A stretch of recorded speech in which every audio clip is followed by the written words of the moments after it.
তিনবার মেয়াদ বাড়িয়েও শেষ হয়নি জগন্নাথপুরের আর্চ ব্রিজ, জনদুর্ভোগ চরমে। নিজস্ব প্রতিবেদক মোহাম্মদ সুজন মিয়ার ভিডিওচিত্রে দেখুন বিস্তারিত। আসসালামু আলাইকুম। জগন্নাথপুরের জনপ্রিয় অনলাইন নিউজ পোর্টাল প্রতিদিনের জগন্নাথপুরে আপনাদের স্বাগত জানাচ্ছি। সুনামগঞ্জের জগন্নাথপুর পৌরবাসীর দীর্ঘদিনের দুর্ভোগ এখন জনরোষে পরিণত হয়েছে।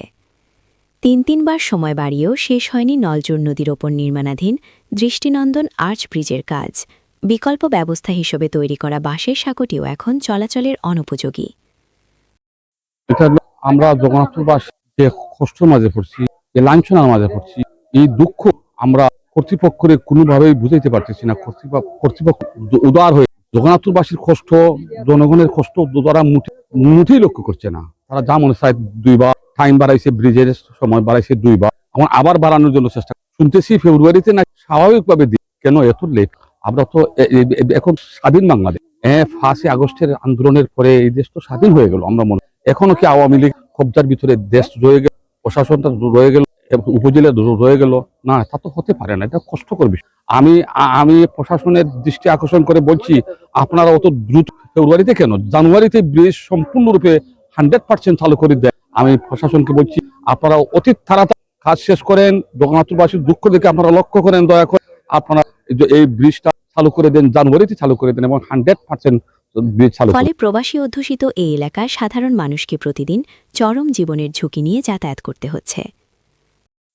আমাদের এই বাসের বৃষ্টি না হওয়ায় আমাদের শিক্ষার্থীদের এবং অন্যান্য জনগণের হাঁটতে একটু অসুবিধা। এর জন্য আপনার যত তাড়াতাড়ি পারে এই বৃষ্টি অনেক সাহায্য। জগন্নাথপুর বাজারে প্রবেশের প্রধান পথ ডাকবাংলা রোড। এই রোডে শহীদ মিনারের পাশে অবস্থিত ব্রিজটি বর্তমানে মরণ ফাঁদে পরিণত হয়েছে।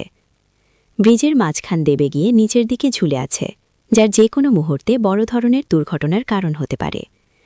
জগন্নাথপুর এলাকাবাসী আপনারা দেখরাও আমরা জগন্নাথপুরের মানুষের চলা ফিরা করতে হইলে কতটুকু কষ্ট করা লাগে, গাঙ্গের নিচে দিয়ে আওয়া যাওয়া লাগে। ব্রিজের কামটা অতদিন ধরে ফইরা রয়েছে, তারা ঠিক মতো করেন না। 1-2 মানুষ লইয়া কাজ করে। এখন যাতে তারা কাজটা তাড়াতাড়ি শেষ হয় ওটাতে একটু আপনারা দেখবা, যারা বড় বড় মানুষ আছে ওটাতে একটু চেষ্টা করবা। আর আমরা তো পুরুষ মানুষ, আমরা কোনো সমস্যা নাই। ও যেন মহিলারা আইরা যাইরা আমরাও তো দেখতে বাদ লাগে, উঠতে নামতে কষ্ট।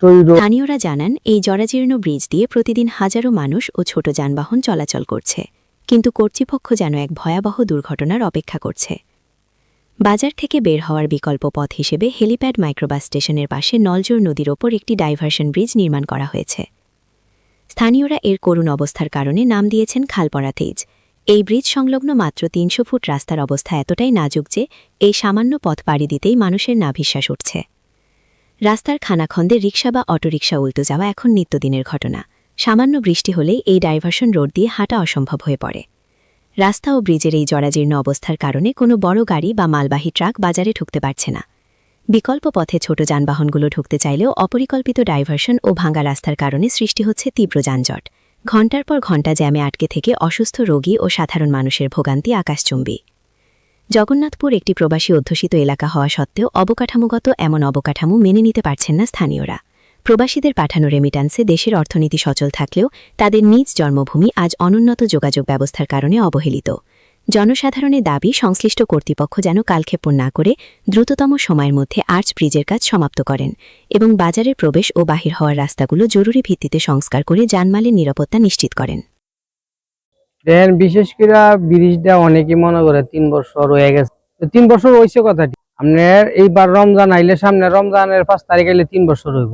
3 বছরের মধ্যে আমরা প্রথম বছর কাজ করছি বৈশাখ জ্যৈষ্ঠ মাস করার পরে আপনার পানি 6 মাস রয়েছে। পানির তো পানি শুকাইছে, এবার আবার ফাইলিং শুরু করছি। ফাইলিং আপনার নিচে গা পলিটিন কোনো ফাইলিং করার কোনো ব্যবস্থা নাই। 3বার মেশিন বদলানি হয়েছে, এলাকার সবাই জানে। পরে আপনার যে ফুলতুলি সাহেবের ছেলে 3 নম্বর ছেলে রান্নার দোয়া পরে ফাইলিং করছে। কেন গেছে আপনার আরো 3 মাস বাদ।